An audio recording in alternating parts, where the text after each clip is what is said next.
इस क्वेश्चन में बोल रहा है कि एक ब्लॉक है जिसका मास m है, वो रखा गया है एक प्लेटफॉर्म पर और वो स्टार्ट करता है रेस्ट से एक कांस्टेंट एक्सेलरेशन g/2 के साथ अपवर्ड मोशन करना। ठीक है, मतलब ये देख सकते हैं a = g/2 से ये ऊपर की तरफ ये पूरा पूरा ब्लॉक जो है प्लेटफॉर्म पर रखा है, ये मोशन करना स्टार्ट कर देता है। ठीक है, जैसे कि हम फिगर में देख सकते हैं। देन बोल रहा है work done by the normal reaction on the block in time t is. t time में ब्लॉक पर जो वर्क डन होगा, जो ब्लॉक जो है वर्क डन करेगा, ब्लॉक पर जो वर्क डन होगा वो क्या होगा, ये हमें बताना है। तो इसके लिए हम यहाँ पर ब्लॉक को थोड़ा सा इधर बना लेते हैं, फ्री बॉडी डायग्राम देख लेते हैं इस ब्लॉक का कैसा होगा थोड़ा बड़े व्यू में। ठीक है, लेट्स से ये ब्लॉक है। ठीक है, सिर्फ ब्लॉक का देख रहे हैं यहाँ पर। तो ब्लॉक पे दो तरह से नॉर्मल फोर्स लग रहा है, जो तो एक नीचे की तरफ, क्योंकि इसका मास अगर देखें तो क्या गिवन है, m मास है। तो अगर मास इसका m है, ठीक है, तो इस मास की वजह से इस पर नीचे फोर्स लगेगा mg, जो कि वेट होगा w।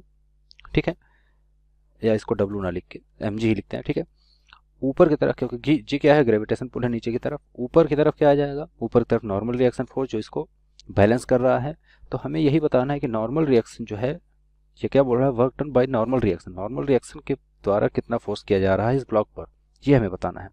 और एक्सेलरेशन ब्लॉक में ऊपर की तरफ है, वो जो कि है a = g/2।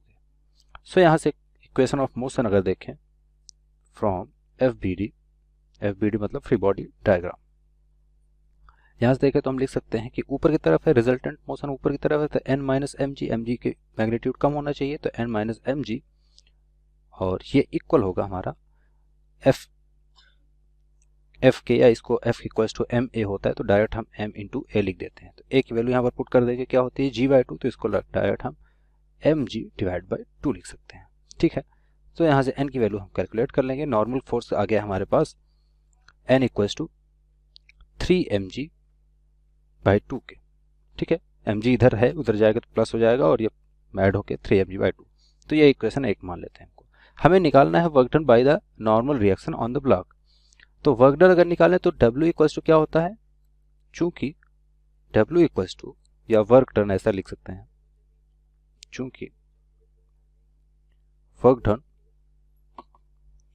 W ये होता है F.S के। ठीक है, या FS के, क्योंकि यहाँ पर मैं डायरेक्शन की बात एंगल नहीं है तो FS लिख सकते हैं यहाँ पर। तो FS के होता है। यहाँ पर फोर्स की जगह पर हमें निकालना है नॉर्मल रिएक्शन के साथ, नॉर्मल रिएक्शन की वजह से जो वर्क डन हो रहा है, तो F को हम N से रिप्लेस कर देंगे, तो ये हो जाएगा हमारा फॉर्मूला N × S के।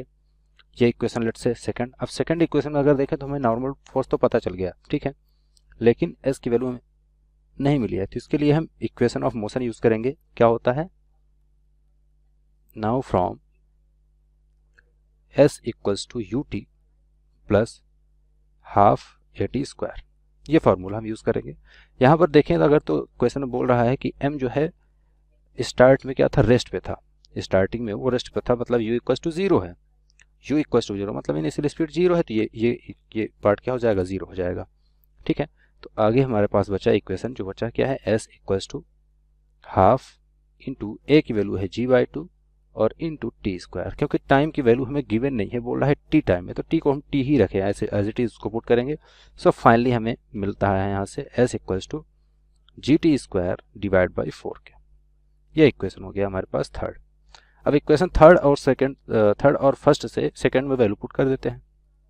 ठीक है, तो यहाँ हम बोल सकते हैं नाउ फ्रॉम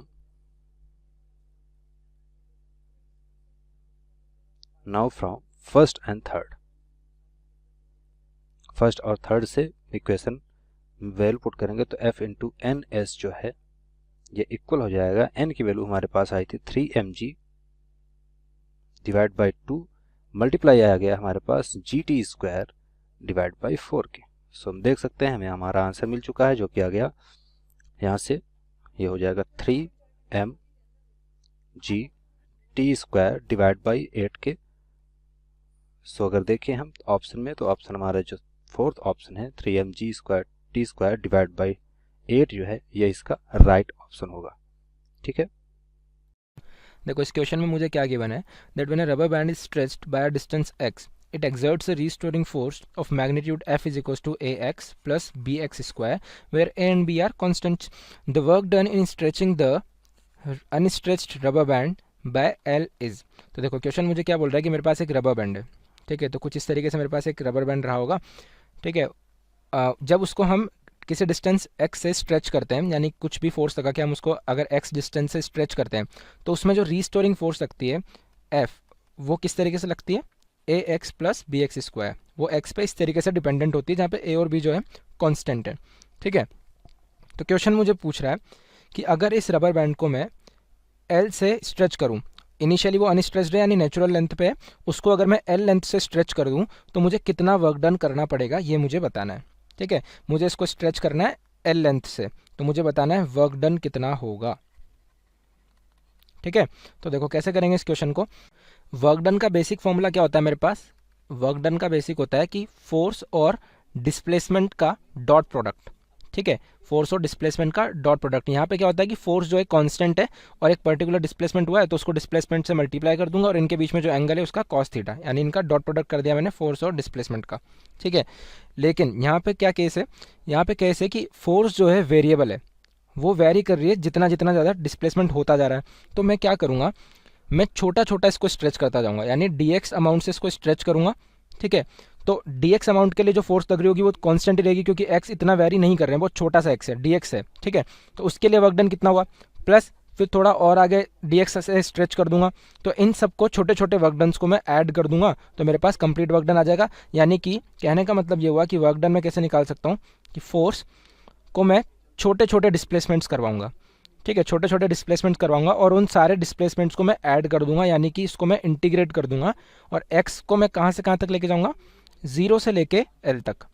अनस्ट्रेच्ड लेंथ से मुझे करना है, तो अनस्ट्रेच्ड जब होगा, तो जब अनस्ट्रेच्ड होगा तो x मेरा 0 होगा और जब l तक लेके जाना है तो x मेरा हो जाएगा l। ठीक है, तो ये हो जाएगा 0 से l, f की वैल्यू है a x plus b x square और डी एक्स। ठीक है, तो ये हो गया, इसका इंटीग्रेशन कर देंगे, हो जाएगा a x square by 2 plus b x cube by 3 और लिमिट हो गई 0 से लेके एल तक। अब मार देते हैं इसमें वैल्यूज रख देते हैं। ठीक है, वर्क डन कितना हो गया, एल रखेंगे तो ए L square by 2 plus L रखेंगे तो ये हो जाएगा बी एल क्यूब बाय 3 और जब इसमें 0 रखेंगे तो ये भी 0 हो जाएगा, ये भी 0 हो जाएगा, यानी वर्क डन की वैल्यू यही बचेगी मेरे पास। तो ये आ गई मेरे पास वर्क डन की value A L square by 2 plus B L square by 3। तो ये मेरा आंसर हो जाएगा।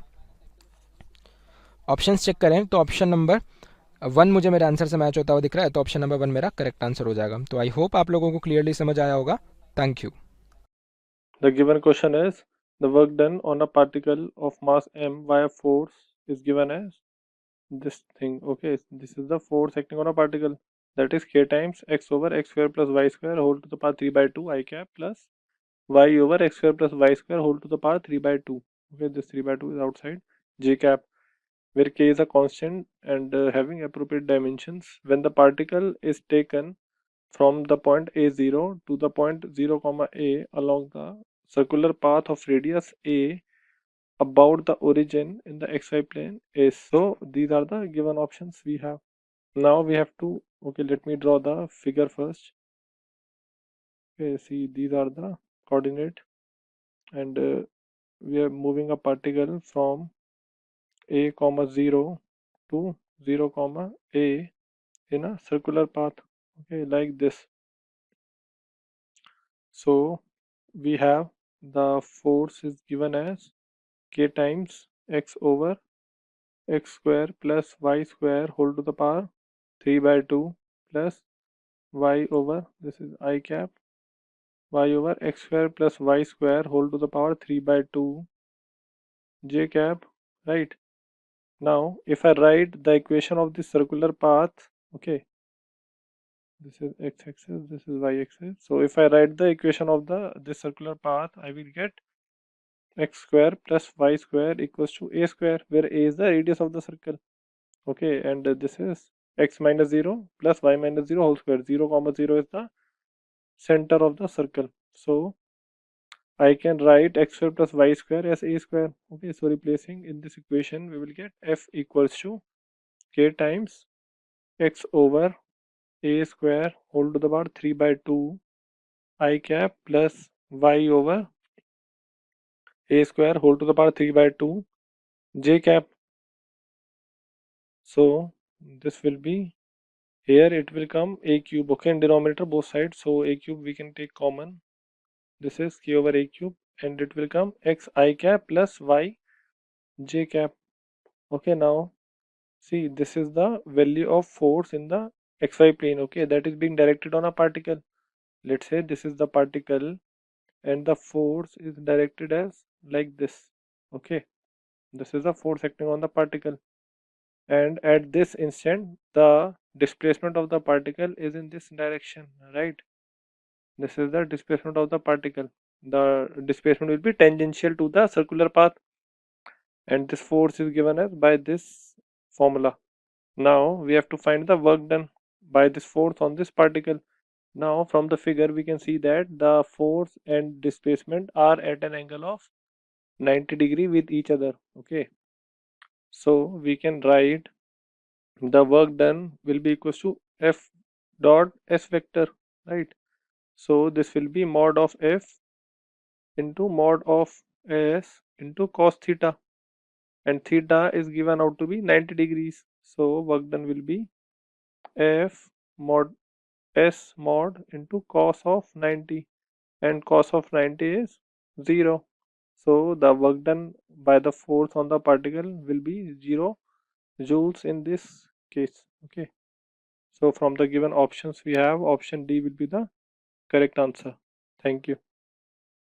हेलो स्टूडेंट्स, इस क्वेश्चन में हमें दिया गया है if W1, W2 and W3 represent the work done in a moving particle in moving a particle from A to B along three different paths 1, 2 and 3 respectively in the gravitational field of a point mass m. ठीक है, find the correct relation between W1, W2 and W3. देखो क्या हो रहा है कि हमें एक मास दिया हुआ है, इसके ग्रेविटेशनल फील्ड में, इसका मान लो ग्रेविटेशनल फील्ड होगा, ये ग्रेविटेशनल फील्ड है इसका, ठीक है।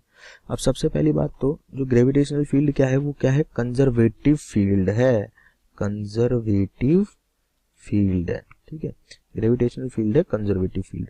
तो यहां से यहां जाने में, यहां से यहां जाने में और यहां से यहां जाने में तीन पाथ हैं, जो वर्क डन होगा उनको आपको बताना है, ठीक है। देखो कंजर्वेटिव फील्ड है तो इसका मतलब कंजर्वेटिव फोर्स लगा रहा होगा इस पार्टिकल पे इस पोजीशन पे और इस पार्टिकल पे इस पोजीशन पे, ठीक है। कॉन्स्टेंटली कंटिन्यूअसली कंजर्वेटिव फोर्स लग रहा होगा। तो वर्क डन अगेंस्ट, मैं बोलूंगा work done against conservative force जो होता है, FC बोल देता हूँ कंजर्वेटिव फोर्स को, वो क्या होता है, वो होता है आपके पोटेंशियल एनर्जी के चेंज के बराबर, ठीक है। चेंज इन पोटेंशियल एनर्जी के बराबर होता है, ठीक है। यानी कि यहाँ से और यहाँ तक जाने में चेंज इन पोटेंशियल एनर्जी कितना हुआ है, इतना हुआ है। पोटेंशियल एनर्जी तो क्या है, पाथ फंक्शन है, सॉरी पॉइंट फंक्शन है, पाथ फंक्शन तो है नहीं। तो चाहे आप ऐसे लेके जाओ या फिर आप ऐसे लेके जाओ या फिर आप ऐसे लेके जाओ, फर्क नहीं पड़ रहा। अगर ये हाइट मान लो h है तो mgh ही चेंज होगी, चाहे आप ऐसे लेके जाओ, चाहे आप ऐसे लेके जाओ, चाहे आप ऐसे लेके जाओ। इसका मतलब W1, W2, W3 क्या है, बराबर होंगे। Hello students, question is a uniform chain of length L, mass M is lying on a smooth table and 1/3 of its length is hanging vertically down over the edge of the table. Calculate the work required to pull the hanging part on the table. আচ্ছা, আমি already কিন্তু এখানে একটা diagram draw করে নিয়েছি, যেখানে দেখতে পাচ্ছি যে টেবিলটা আমি রেখেছি, তার উপরে চেনটা আছে। আচ্ছা, চেনের L/3 পোর্শন হচ্ছে ঝুলে আছে, কেন, কারণ টোটাল লেন্থটা আমরা হচ্ছে, আমি এখানে লিখে দিচ্ছি যে টোটাল লেন্থ আমি কত নিয়েছি, total length of the chain আমি নিয়েছি হচ্ছে L। তাহলে হচ্ছে হ্যাঙ্গিং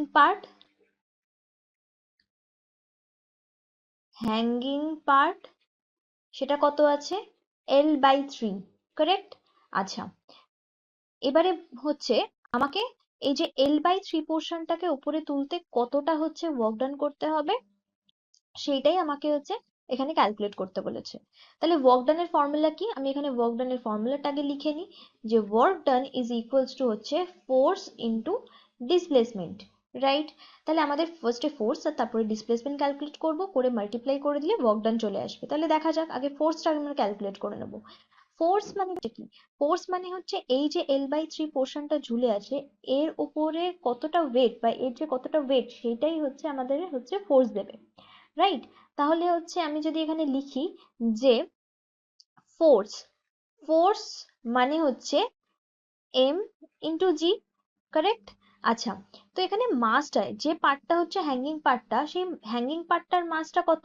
আচ্ছা, হ্যাঙ্গিং পার্টটার হচ্ছে 1/3 ঝুলে আছে, তার মানে কি হবে m/3 ইন্টু জি, তাহলে এটা হয়ে যাবে ফোর্সটা, তাহলে হয়ে যাবে ফোর্সটা হয়ে যাবে mg/3, এটা হচ্ছে ফোর্স বেরিয়ে গেল।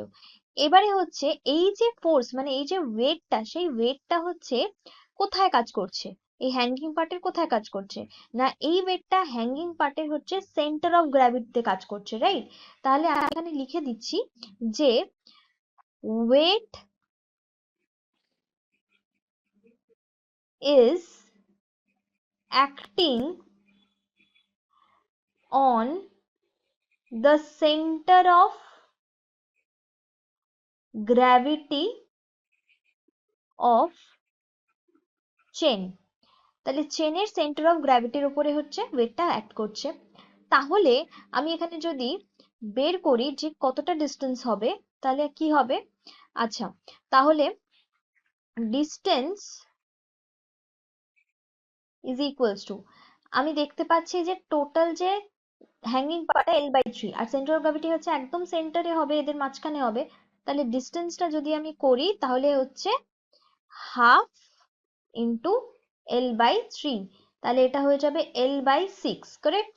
আচ্ছা, তাহলে এবারে ফাইনালি যদি ওয়ার্ক ডানটা আমরা ক্যালকুলেট করি, ওয়ার্ক ডান মানে হচ্ছে ফোর্স ইন্টু ডিসপ্লেসমেন্ট, ফোর্স মানে mg/3, force mg/3 into l/6, তাহলে কত হয়ে গেল mgl/18, এটাই হচ্ছে আমাদের ওয়ার্ক ডানের ভ্যালু। Thank you. क्वेश्चन में कहा गया है कि एक पार्टिकल है जिसका मास 0.2 kg है, ये एक डायमेंशन में मूव कर रहा है अंडर ए फोर्स जो इसको कांस्टेंट पावर डिलीवर कर रहा है 0.5 वाट के बराबर।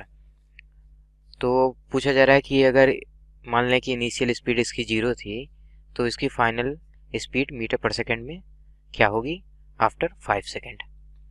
तो अब हम जानते हैं वर्क एनर्जी थ्योरम से कि work done by R forces is equal to होता है चेंज इन काइनेटिक एनर्जी के बराबर। तो अगर अब हम देखें तो चेंज इन काइनेटिक एनर्जी को हम लिख सकते हैं half M V square minus half M U square, यानी ये फाइनल वेलोसिटी है, ये हमारी इनिशियल वेलोसिटी थी। तो इस ये इक्वल टू हो जाएगा वर्क डन बाई और फोर्सेस, यहाँ एक ही फोर्स हमारा जो कहा जा रहा है लग रहा है, तो उसके द्वारा जो वर्क डन होगा उसी के बराबर हो जाएगा। तो इनिशियल वेलोसिटी हमको 0 दी गई है, तो ये टर्म 0 हो जाएगा, तो half M V square is equal to W हो जाएगा। अब वो वैल्यूज अगर यहाँ रख दें तो ये हाफ हो जाएगा, एम की वैल्यू 0.2 kg दी गई है, वी स्क्वायर हमको निकालना है, और डब्ल्यू की वैल्यू हमारी हो जाएगी, ये हमको पावर गिवन है, तो पावर होता है हमारा वर्क डन इन 1 सेकेंड जो होता है। तो अगर हम 5 सेकेंड में हमको निकालना है तो ये कांस्टेंट पावर दे रहा है, तो 5 से हम डायरेक्टली इसको मल्टीप्लाई कर देंगे तो हमको टोटल वर्क डन मिल जाएगा। तो यहाँ से हमारा मिल जाएगा, ये आ जाएगा हमारा 2 से कैंसिल, ये 0.1 हो जाएगा हमारा, तो v square is equal to हो जाएगा हमारा 25 के बराबर, sorry v is equal to आ जाएगा हमारा 5 metre per second. That's our answer. Thank you.